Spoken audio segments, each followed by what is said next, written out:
En México no hay reelección. Lo dice claramente la Constitución y todo presidente lo sabe. El último que lo intentó, aunque fue de manera no consecutiva, fue Álvaro Obregón, el cual fue asesinado en la Ciudad de México. López Obrador juró respetar ese precepto en su toma de protesta del 1 de diciembre. Por alguna razón muy válida, el presidente de la República y todos los funcionarios de gobierno federal tienen prohibido hacer difusión de sus logros, de sus programas o de sus planes durante la campaña electoral. Y esto se hace para equilibrar las contiendas y no dar ventaja al partido que ellos decidan apoyar. El presidente en campaña, en transición, ha dicho que así como el pueblo lo eligió, el pueblo podrá quitarlo. Y se comprometió a poner en consideración de los ciudadanos su permanencia.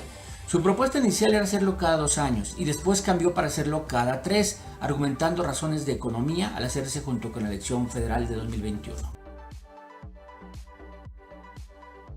La Cámara de Diputados aprobó una ley que permitiría, a solicitud del presidente en turno, que en la elección federal intermedia se puede incluir una boleta adicional donde los ciudadanos decidan si el presidente continúa o no continúa en el puesto.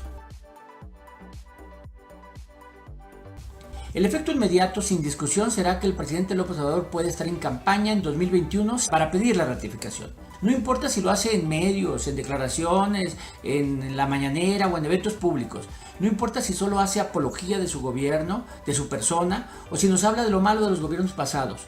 O si solo nos promete un mejor desarrollo en el segundo trienio que le toca. El caso es que estará en campaña, lo cual actualmente no se puede. Así que el efecto inmediato, si se aprueba la medida, es que se modifica sustancialmente el espíritu de la actual ley electoral. ¿Cómo ha reaccionado la oposición? Mal.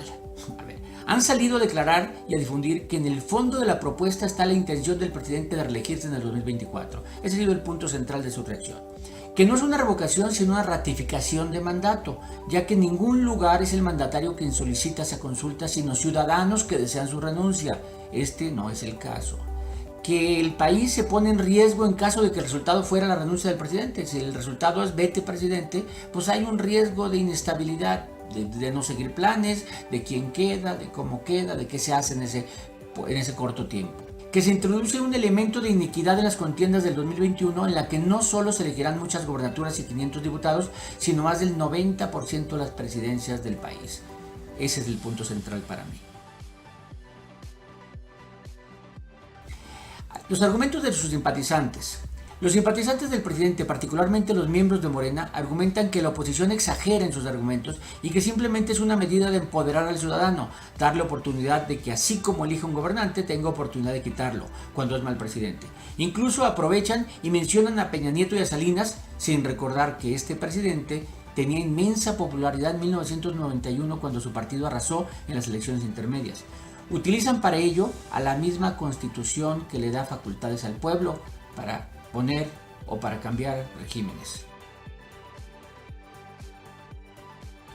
El presidente López Obrador, de manera inteligente, toma uno de los elementos con los que se les ataca, el de la reelección, y anuncia y firma una carta donde se compromete a no reelegirse.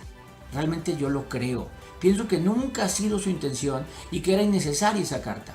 Pero es un buen elemento de distracción para no centrar el debate en la ventaja electoral que le daría a su partido esa medida.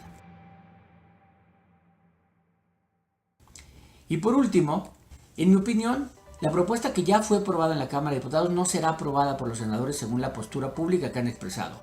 Para que se logre, se requiere mayoría calificada que se construye solamente si el PRI o el PAN abiertamente lo apoyan. Por otra parte, aún sin aprobarse, López Obrador sale ganando porque intentó hacerlo y otros no se lo aprobaron. Así que buscará otro método para hacer esa consulta, pero él podrá decir: quise que el ciudadano me dijera si me voy o me quedo, ellos no quisieron.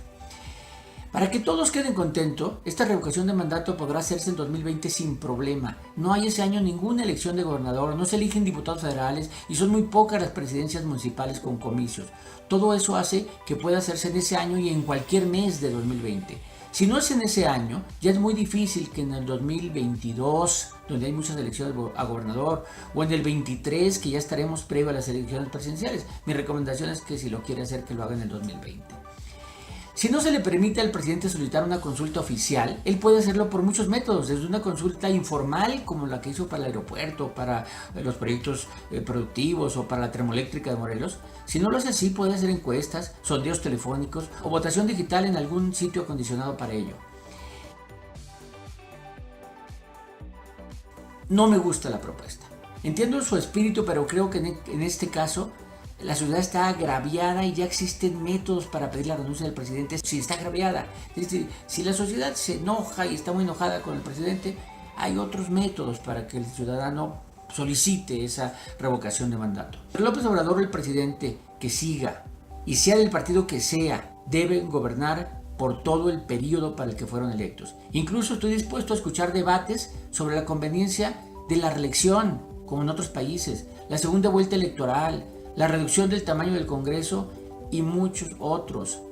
Estos debates, como el de la revocación, siempre son sanos tenerlos. Entre más platiquemos, debatamos, entre más argumentos se den, creo que estaremos más cerca de una mejor democracia. Gracias. Este artículo fue escrito para El Economista en mi columna Números, Opinión y Política.